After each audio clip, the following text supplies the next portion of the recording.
I have the story Owl Moon by Jane Yolen, and I'm going to show you exactly what questions to ask when you read this book with your child so that you get the most out of reading comprehension. Themes developed in this book are parent-child bonding, coming of age, patience, perseverance, the wonder of silence, the power of silence, wonder and connection to nature, and the power of hope. This is a very relaxing book to read. It's very chill. All right, first question, interpreting words and phrases. Which words or phrases help you picture what is happening? Okay, so we've got the themes of the power of silence and nature coming through. So what words or phrases stand out? It's the dogs and the train singing out for a long time, and when their voices fade away, it was quiet as a dream. So the way the words help you hear the silence, even when the dog barking is there, the dog howling is there, the train whistling is there. When the dogs are done barking and the train is done whistling, the way the words, the text just helps you feel like enveloped by the silence of the woods. So that's the themes of the power of silence, the power of nature, and the words really paint a picture that hopefully the reader can like actually feel, because like they might have experienced that before, like when you walk out in the woods and there's snow all around and the snow just absorbs the sound. So it's really kind of trying to put the reader in that setting. Next question, key details.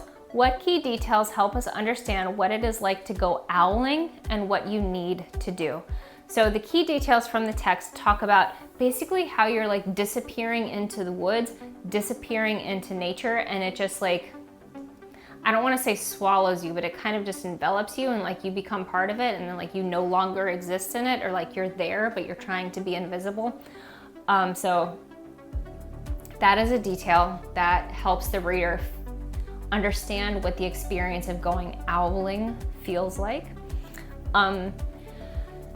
It also talks about the cold and the quiet, what the cold feels like, how like your scarf feels wet from your breathing on it, from the condensation of your breath on your scarf, and then feeling wet and cold on your face. And keeping up, how the little character has to keep up with their dad. They have to run every once in a while, but they can't yell to say, hey, wait, stop, because they have to be silent. So a lot of description in the key details to help you understand what it's like to go owling, what you need to do to go owling, and just like what it feels like to have that experience. Next question, central idea. What does the main character want to do? Okay, so this is getting into some themes of like family bonding, coming of age. The main character wants to spend time with their dad. They mention that like it's been a long time, and we know that the character has been looking forward to this. The character also wants to see an owl. So we have like the power of hope. I hope I get to see an owl. Of course, nature is, obviously they're experiencing nature. The character has been looking forward to like this experience for a long time, and family bonding. So that is what the character wants to do. No big problem here, no big conflict here, but this is their objective. This is what they're going out to do. Family bonding time and seeing an owl in nature. All right, next question, key detail. What does the main character say that gives us a clue about their age and their family? They say that their siblings, their brothers all said that sometimes you see an owl and sometimes you don't. So the main character says that my brothers always say this. It sounds like something a younger sibling would say, like my siblings always say this, almost like my siblings have more experience, my siblings know more about this, my siblings tell me about this. It sounds like a relationship between like an older sibling and a younger sibling. And because the older siblings know more about it, have more experience about it, it sounds like the older siblings get to go out more with their dad because they are older. So perhaps the fact that our younger character is now getting to go out with their dad, it could be a coming of age, like, oh, you're getting old enough, now you can come do this with me more. Now, like, you know how to be quiet in the snow. You can be cold, like you know what you need to do to go owling. Next question, central idea. What problem is the child and father facing? Problem is not exactly the right word for this, but the problem they're facing is they want to see an owl and they might not see one. This is where you see the theme of patience and persistence coming through, and the power of hope coming through, because they're patient, they're persistent.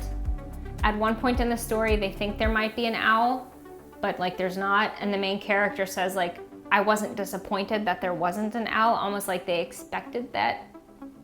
They expected that maybe there's not going to be an owl, not disappointed, but totally ready to be patient, totally willing to persevere, and just keep trying to see an owl, just keep walking through the woods in the hopes of seeing an owl.